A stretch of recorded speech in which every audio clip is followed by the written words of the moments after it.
بسم اللہ الرحمن الرحیم حامدا و مصلیًا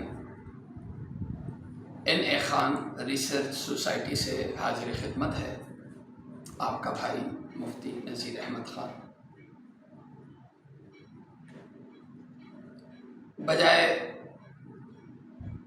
تمہید باندھنے کے آپ ہی کے سامنے میں ایک کمپیریٹیو اسٹڈی رکھتا ہوں کہ ہم اپنے ارد گرد دیکھتے ہیں کہ بہت سے لوگ ہیں جن کے لیے داڑھی شیو کرنا مشکل ہے۔ کروڑوں دیں ان کو سے کہ داڑھی شیو کرنے ہوگے نہیں، بالکل۔ اور اسی معاشرے میں ہم بہت سے لوگ ایسے بھی دیکھتے ہیں جن کے لیے داڑھی رکھنا مشکل ہے۔ بہت سی خواتین ہیں ان کے لیے پردہ نہ کرنا مشکل ہے۔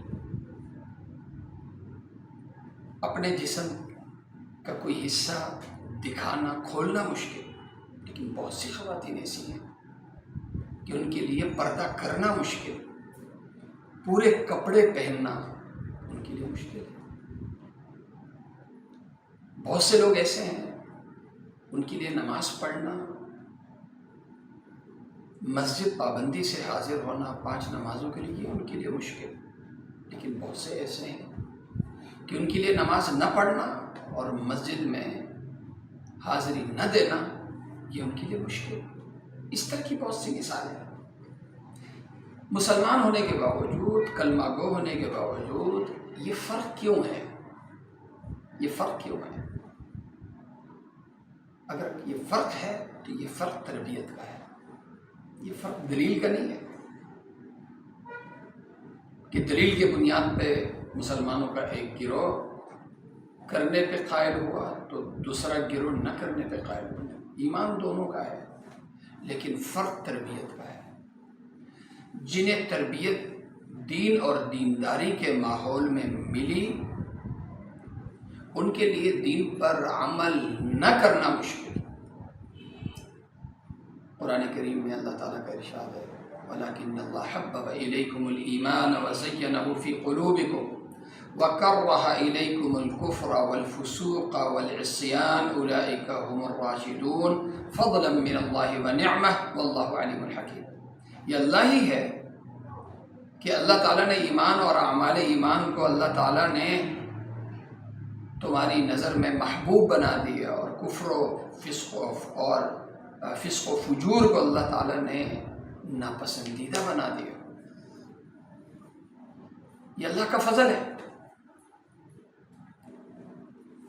تو جنہیں دینداری کی تربیت ملی ہے ان کے لیے دین پر عمل نہ کرنا مشکل، لیکن جنہیں تربیت بے دینی کے ماحول میں ملی ہے ان کے لیے دین پر عمل کرنا مشکل۔ اب سوال یہ ہے کہ جی ماحول کو ہم کیسے بدلیں، دینی ماحول کیسے قائم کریں؟ بات بالکل ٹھیک ہے، بازار کا ماحول پہ میرا آپ کا اختیار نہیں، محلے کے ماحول پہ میرا اور آپ کا اختیار نہیں، اسکول کالج یونیورسٹی کے ماحول پہ میرا اور آپ کا اختیار نہیں، لیکن ایک ماحول، ایک جگہ ایسی ہے جس پر میرا اور آپ کا اختیار ہے، وہ ہے میرا اور آپ کا گھر۔ قرآن کریم میں موجود ہے۔ بنی اسرائیل کی تربیت کے لیے جب حضرت موسیٰ سلام علیہ نے فرعون کے ظلم و جبر کی وجہ سے تمام دروازے بند پائے تو قرآن کریم میں اللہ کا حکم ہوا اجعلوا بیوتکم قبلہ، اپنے گھروں کو مسجد بناؤ۔ تو گھر پر تو میرا اختیار ہے، میں اپنے گھر کو مسجد بناؤں اور اعمال مسجد سے، اعمال دین سے اپنے گھر کو آباد کروں۔ محدثین کرام حدیث کی کتابوں میں ایک باب قائم کرتے ہیں، جیسے امام بخاری رحمہ اللہ نے باب قائم کیا باب المساجد فی البیوت، گھروں میں مسجدیں بنانے کا بیان۔ گھر میں مسجد ہو، مصلی ہو، یہ گھر کا ایک حصہ مخصوص ہو مسجد کے لیے، مصلی کے لیے، نبی پاک صلی اللہ علیہ وسلم کی یہ سنت ہے۔ اسی طرح سنن نسائی میں کی دوسری کتابوں میں وہاں میں اسلام سے ہمیں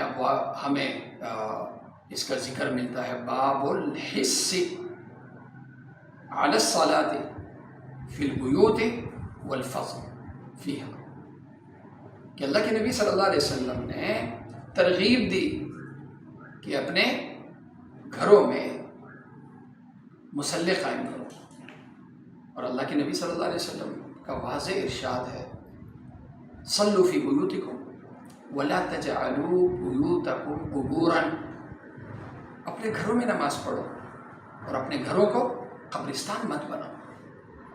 اللہ کے نبی صلی اللہ علیہ وسلم کی خدمت میں ایک صحابی حاضر ہوا، عرض کیا کہ یا رسول اللہ، کون سی نماز کہاں ہو، نماز کہاں ہو، یہ نماز کی افضل جگہ کون سی ہے؟ اللہ کے نبی صلی اللہ علیہ وسلم نے ارشاد فرمایا کہ مسجد کے جتنا قریب میرا گھر ہے کسی اور کا ہے؟ عرض کیا نہیں۔ فرمایا کہ میں فرض کے علاوہ جتنے معمولات ہیں وہ سارے معمولات، سنت نماز، نفل نماز وغیرہ دوسرے ذکر تلاوت، فرمایا کہ یہ سارے معمولات میں اپنے گھر پہ کرتا ہوں۔ پھر اللہ کے نبی صلی اللہ علیہ وسلم نے ارشاد فرمایا، افضل صلاۃ المرء فی بیتہ الا الصلاۃ المکتوبہ، آدمی نماز پڑھے تو اس کی بہترین جگہ اس کا گھر ہے سوائے فرض نماز کے، کہ فرض نماز کی جگہ وہ مسجد ہے۔ اللہ کے نبی صلی اللہ علیہ وسلم نے جب مسجد نبوی کی بنیاد رکھی، مسجد نبوی قائم ہوئی، تو اللہ کے نبی صلی اللہ علیہ وسلم نے اس پر اکتفا نہیں فرمایا، بلکہ حضرت عائشہ صدیقہ رضی اللہ عنہ کی روایت کے مطابق اللہ کے نبی صلی اللہ علیہ وسلم حکم دیتے تھے، ترغیب دیتے تھے کہ اپنے گھروں میں مصلی بناؤ، اور اللہ کے نبی صلی اللہ علیہ وسلم خود جا کر اس کا افتتاح فرماتے تھے۔ لہذا مسلمان کا ہر گھر یہ مسجد کی شاخ ہے۔ فرض نماز مسجد میں، فرض نماز کے علاوہ جتنے معمولات ہیں وہ گھر میں ہوں۔ جب گھر میں ہوں گے تو گھر کا ماحول دینی بنے گا، اعمال مسجد اور اعمال دین سے آباد ہوگا۔ پھر گھر میں جب ماحول دینداری کا ہوگا، بے دینی کا نہیں، تو اس کے اثرات، اس کے اچھے اثرات، اس ماحول کے اچھے اثرات میرے اور آپ کے بچوں پہ، گھر والوں پہ اور خاندان والوں پہ پڑیں گے۔ اس کی ایک بڑی مثال جو میرے اور آپ کے سامنے ہر رمضان میں ہم دیکھتے ہیں، مشاہدہ کرتے ہیں، نماز سے کہیں زیادہ مشکل روزہ رکھنا ہے، لیکن روزے کا ماحول، افطار کا، سحری کا ماحول مسجد میں نہیں، گھر میں ہوتا ہے۔ اس ماحول کی وجہ سے بچے ضد کر رہے ہوتے ہیں کہ ابا ہم نے روزہ رکھنا ہے، امی میں نے روزہ رکھنا ہے۔ بچے ضد کر رہے ہوتے ہیں، منع کرتے ہیں نہیں رکھنا ہے، وہ بچے کہتے ہیں نہیں رکھنا ہے۔ یہ جو چیز بچوں میں پیدا ہوئی، یہ کیا تعلیم سے ہوئی، ترغیب سے ہوئی؟ کیا یہ دلیل کی وجہ سے ہوئی؟ نہیں، یہ ماحول کی وجہ سے ہوئی۔ لہٰذا آج مجھ اور آپ کو شکایت ہے آوارگی کے ماحول کا، گمراہی کے ماحول کا، بچے آوارہ ہو رہے ہیں، بچے گمراہ ہو رہے ہیں، اور پھر ہم سوچتے ہیں کہ جی ہم بچوں کو کیسے سمجھائیں، بچوں کو کیسے کنونس کریں۔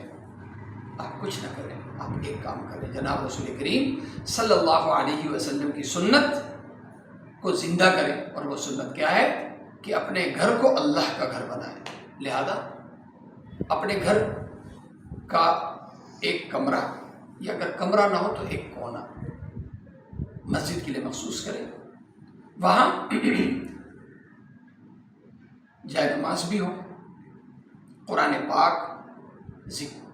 پاک اور دیگر دینی کتابیں بھی ہوں، اور جب بھی گھر والے کوئی عبادت کریں تو اسی جگہ پہ جا کے کریں، نماز بھی وہیں ہو رہی ہو، ذکر بھی وہیں ہو رہا ہو، تلاوت بھی وہیں ہو رہی ہو۔